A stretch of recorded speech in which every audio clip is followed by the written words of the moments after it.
All right, we back here with another episode of What We Talking About podcast here on the BeltLine. It's your boy Warbucks here with Hunter. All right, man. That makes me think about Craven the Hunter movie. I just watched that recently. Oh, that's awesome. Yeah. So Marvel, you know what I'm saying? Fox movie. So, I've been off all around the world the last year, so I've been out of the mix as far as movies. Okay. Yeah, I mean, Craven the Hunter was a hunter. He hunted bad guys, basically. Oh, that's sick. Yeah. So he was like all over the world hunting people or whatever. Oh, that's sick. Yeah, Like yeah. a bounty hunter, really? Yeah, he was hunting like villains, like terrible people that were doing terrible things. He was hunting them and killing them. Oh, Pretty badass. much. Yeah. So you might want to check that out. It's a good little action movie. Will do. Yeah. So, but we wanted to talk about the Atlanta experience. You know, I've been here my whole life for the most part, and you in and out of Atlanta. You know what I'm saying? Yeah. I lived out in a little rural area called Dallas and been into Atlanta quite a number of times. I was a bicycle courier here. Okay. Been up and down the BeltLine when it was first being built. Now coming back, seeing all the gentrification of Ponce de Leon Market. Mm-hmm. Here. A lot of stuff's moved, a lot of stuff changed, but just coming back from a year out of country and traffic still seems the same, but off the roads, it's like all the footpaths and everything, and Atlanta's become a lot more. There's a lot more shopping and a lot more things to do, and especially around the Atlanta BeltLine, it's gotten substantially better. Yeah, they built a lot of things out here now. It's a lot more things to experience. A lot of people are filming more. Growing up here, we had certain set traffic hours, and now it seems like traffic is like throughout the whole day now. Like Atlanta has grown so much that it's like it's traffic at noon, 11 a.m. It never used to be traffic around that time like that. I was out in rural, what I would call rural Georgia. It's actually gentrified out there too in Cartersville, about an hour north of here. Okay. And it took me an hour and 20 minutes to get here. What it used to take about 38 minutes. Yeah, that's wild. Well, around what time? Around 11 to noon. Yeah, I don't understand that traffic. Cause There's so much traffic. People forgot how to drive. It's wild. Yeah. Oh, the people drive crazy here. Oh, yeah, Accidents all over the place. Anytime I get into some traffic, I assume it's construction. I reckon that's what it caused out here. Or traffic. It's very sad. Or accident. Yeah. We used to call it the Six Flags slowdown, but that doesn't apply anymore. Yeah. And now it's everywhere. Yeah. And then people still slow down right there at Six Flags, too, which is crazy. That's always like a good slowdown area when you're coming out to the city. So, but yeah, it's kind of crazy. I love the diversity here now. That's one. Yeah, that was one thing I think I mentioned to you before we started recording. Yeah. Coming back from, I've been in Australia for a year, and then before that I was in Japan for a couple months. Mm-hmm. And before that I was over in Reno, Nevada, and coming back to Atlanta, I'm surprised. I'm seeing a lot more Asian people, a lot more European people. Mm-hmm. Atlanta used to be a major segregated. Yeah. It's quite literally. It seemed like they kept everybody lived in this area. This people lived in this area. It was Douglas County, Jonesboro, Forsyth was like African American community, and then you had pretty much all the white guys were tradies that were either coming into work or they were rich executives that live in the apartments downtown. And now it seems that there's so much housing downtown that it's not that it's super expensive or super premium. Those still do exist, but a lot more affordable houses come into the area, so it looks like it's getting more diversified. There's also a massive growth with like colleges. Yeah. So Atlanta's become a lot more of a melting pot. Yeah. More of a melting pot. Way more of a melting pot. And it's interesting because it rivals here what I've seen in the last few hours coming back into Atlanta for the first time in so many years. It looks like it rivals what's going on in like Melbourne, Australia, or Perth, or some of these other places that are really multicultural cities, and it's pretty cool. That's really, really cool. Yeah. It's just wild to me when I run into so many other races and other people here that I've never seen. And in the 90s, it was not that way. Man, it was early 2000s. It was not that way at all. It wasn't like that. It wasn't, man. It's great to see the expansion that's going here. Because, you know, it allows people to come here and get more cultured and diversify themselves out here. Meet new people, learn new things, try new foods. Because they're learning a language here ain't nearly as difficult as it was in the early 2000s. Okay, yeah. You could bump into somebody and they could speak some other type of language. It's crazy. Yeah, the only thing we used to be able to learn here in Atlanta beforehand was like English and Spanish, and even Spanish was kind of rare. Mm-hmm. Most of the people here who speak Spanish speak English. Mm-hmm. But now it seems like you'll be able to pretty easily find people that are speaking Mandarin or any other language you can imagine. Yeah, that's the dope thing about Atlanta. They that they're expanding that way, and they're expanding their food culture out here, building more restaurants, different things you can try, different foods. So I'll tell you one thing. I went to Japan. That was an experience. Japan was not every type of food you could think of, but a lot of different foods, and it was wonderful. Yeah. I went to Australia, and it went right back to be a Western food. I was like, man, yeah, it's a little disappointing. So hopefully there's some good stuff going on out here. Yeah, you told me, you said that Australia is like the 90s, 2000 here. Yeah, it's like the early 2000s vibe in America. You got white guys with bowl cuts, and nobody seems to really care about anything. Like, there's no cancel culture, no censorship, no nothing. You're allowed to say pretty much anything you want. The cops don't bother you unless you're like a problem. I miss the 90s, early 2000s version of that, where everybody wasn't so sensitive about Everybody's everything. so sensitive. Yeah. Everybody's so sensitive about everything. Yes, man. Granted, I get some things probably do need to be canceled for sure, but it just feels like everybody wants to be mad about something, like they're trying to find something to be pissed off about. I don't think anybody said anything worth canceling in the last 30 years. Like, yeah, that crap, like, people want to be cancel culture and things like that. They should have had that in the 80s when people were doing mushrooms and going to concerts for like 2 weeks straight in the desert, things like that. Like, that's the wild. People was wild back then. That's the wild stuff that happened back then. Nobody 70s and 80s was wild. And nowadays people are like, that guy said something mean on Facebook. Like, man, get out of here. In the 90s, nobody cared. Nah, they didn't. What happened in the last 20 years? You know, our culture is social media and everything has grown. Everything is grown, and so I think that's what it is. Yeah. The fact that it's like you could have said anything in the early 2000s, got away with it, and it's not that nobody actually cared. And I don't think anybody actually cares now. I think it's just when one person cares, everybody jumps on the bandwagon, being ticked off because they're just looking for something to be mad about. Exactly. But yeah, that's what I think it is too. Yeah, I think it is too, man. The world is to the point now where when people go to cancel culture, I'm over here like, you can say anything you want, even mean things. I don't care. Yeah. In fact, I think it's funny when you do. Yeah. I mean, that's the good old days. Yeah, that's why I like people that challenge the modern day way of doing things, like Dave Chappelle, certain comedians, certain people that challenge that quota by pushing the whole envelope. They do it in certain shows and everything. Right back to the source, Daniel Tosh. Yeah. Oh yeah, I remember Tosh. Yeah. Tosh 2.0. Yeah. Everything. Yes. Oh man. Yeah, he was wild. He would get canceled in my. Oh, he would. Yeah, he would be canceled. Yeah, and then the ratings would drop, and they call him back a month later and be like, "You're back on." Yeah, exactly. Exactly. That's funny. So. He made a whole episode. I think he made an episode, like where he was bitching about his producers because they had canceled him, and they called him back a week later and said, "We can't cancel him." And oh man, that was wild. Yeah. You can't really cancel him. You gotta just let him do his thing.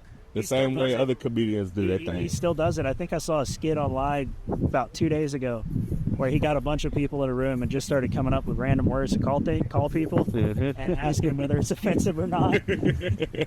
He says, now that's funny. And then people were like, I don't know if you can say that one. They were like, no, I'm cool with that one. And they just said, all right, you can collect your $10 on the way out the door. And they're like, $10? He's like, yeah. And then he said, whatever the hell they said was offensive. That was funny. Now that's funny. That's funny. No, so I miss it. I miss that's good comedy, man. That's why comedy. Yeah, good old days, man, where you could do rated R movies and do a lot of things that might offend people, but it was funny. It was in the name of comedy. It was funny because it was offensive. Yeah, exactly. And people didn't care that much. Yeah, they did. We just laughed. We just laughed and moved on with our lives. Nowadays, it just brings controversy and people want to cancel this special. I don't know how they do it, man. I can't live pent up for more than 2 hours. I don't know how they do this crap for their whole lives. Yeah, I don't know, man. I don't know. Wild. I don't know, but you know, it's just nice to be out here on the BeltLine, man. Beautiful weather. We in Atlanta, major city. A lot of things are changing. It's pretty cool, man.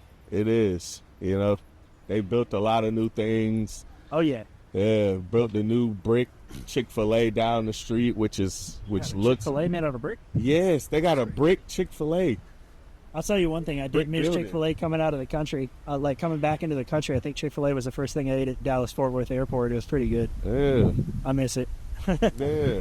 Have you had the other place that's like Chick-fil-A? the one that sells like fried chicken and Cane's? like, what'd you say? Was it Cane's? No. It's Chick-fil-A's company, but like it's not called. It's called the Dorf House. No idea. You never heard of Dorf House? I've only been off the plane like a week. Man, you gotta I've try. been out in the countryside. So. Yeah, you gotta try it. It's like way out. It's not like in known areas. Most people don't know about Dorf House, but it's pretty cool. Yeah, I It's mean, I'll like, go check it out. East chicken is good. Yeah, they sell like sides. I'll say one thing: it doesn't matter where you go on Earth. If there's chicken available, it's always good. Yeah, You can't mess it up. Yeah. Well, it depends. It's easier to mess up than beef. Yeah. I ended up getting in Japan. It was like beef, octopus, and squid ink, and it was disgusting. A word? Beef, octopus, and squid ink in a blender, like a beef stew, but it was black ink on it, and I was like, Well, you I say don't know black how ink, they I got would it. It immediately think the octopus would have that on there, not the beef. "Well, it was beef, octopus, onion. It was beef, octopus, and onion stir fry with squid ink on it." Squid ink. Okay. Now I'm seeing. And I was because like, I'm thinking, I got it, and I was shoot like- out the black ink. This looked like chitlins with soy sauce or something. I don't know what I was looking at. But Was it good? Did you try it? I tried it. Was it good? No. It was not good. No, Okay. it wasn't that good. Okay. That being said, it's the only thing in Japan I didn't like. Okay. Everything else I ate, and I was there for 2 months. Mhm. So for 2 whole months, I was eating anything on the menu. What were- I got lucky. I went there with the ability to read and write, but I didn't know like I can read and write Japanese, and like I can kind of read when it comes to kanji. Wow, So like that's I knew impressive. it was chicken or I knew it was fish. Mhm. Had no idea of the ingredients or anything else, and I didn't know enough to ask. So I see some chicken dish, and it just said chicken stir fry. I was like, whatever that is. Everything was cooked. You ain't raw. You can get sashimi chicken, Oh, okay. but it's almost like thinly sliced roast beef. It's kind of like, you get, how do I put it? You get cold sandwich meat chicken, Mhm. and it's just like turkey or ham. Yeah. It's smoked. Mhm. You can get that in Japan. Okay. They do have sushi with raw chicken. Like, I don't know how, dude. Everybody out here in America, I'm like, Wow. man, you guys are wild. Yeah, Like, I need to at least steam it. Yeah. Do something. Yeah, that does sound pretty wild. Like, I would want my steamed or something just to be safe. Yeah. It's not a problem. Well, see, the thing Apparently is, it's it's not. bacteria. Yeah. It's what it is the kitchens are dirty, or the way that it's shipped is in a giant box with a bunch of other chicken or a bunch of other beef. Mm-hmm. In Japan, it's like, no, this was a slab of cow 2 hours ago, and it came in one big slab, and we made it into burgers here on site. Mm-hmm. So this is what makes, like, in America, the best food you can ever have in America is pretty much halal food. Mm-hmm. Or like you can go to kosher restaurants or halal restaurants because it's guaranteed that the meat was literally living yesterday. Okay. Like, so you'll get, or they'll basically butcher it and bring it in a big slab to the restaurant. The restaurant will make their own burgers with that meat. Man, that's pretty amazing cow that you leg. get it that fresh. Yeah, that's the difference in America, man. We got a culture here where we'll buy whatever frozen crap from the freezer Mm-hmm. that could be 2 months old and Mm-hmm. 3 different cows mulched in it. Mm-hmm. And so I'm over here like, hey, I want the fresh food. Mm-hmm. My parents hate me though. I got to their house and I said, is there anything in this house that isn't corn in disguise? Mm-hmm. Because that's I ain't eating that crap. I didn't even know that. I got like a whole. I done went through everything in our kitchen and threw out like half the food. And then she was like, "What do you do?" And I was like, "I got beef, butter, wheat, making our own bread. I got some olive oil." Dang, bro, that sounds like the way to go, bro. You done found a way to go, just fresh and just Yeah. yeah. Yep. That's pretty cool, man. Yep. Yeah, because I don't eat pork or beef, but Yeah. I think I would go back to it I'll if tell it you was this fresh. one thing. My biggest thing is I don't necessarily prefer beef. I prefer chicken, turkey, Mm-hmm. or really any game meat over beef. Mhm. But there's a lot of research and a lot of people out there going on the carnivore diet and they eat beef only. And when I mean beef only, I'm talking beef and salt water and water, and that's it. And they live off that for literally years, and they get away with like they'll live on that for years. They have no issues, no inflammation. They'll have things like COPD, constantly get sick, a compromised immune system.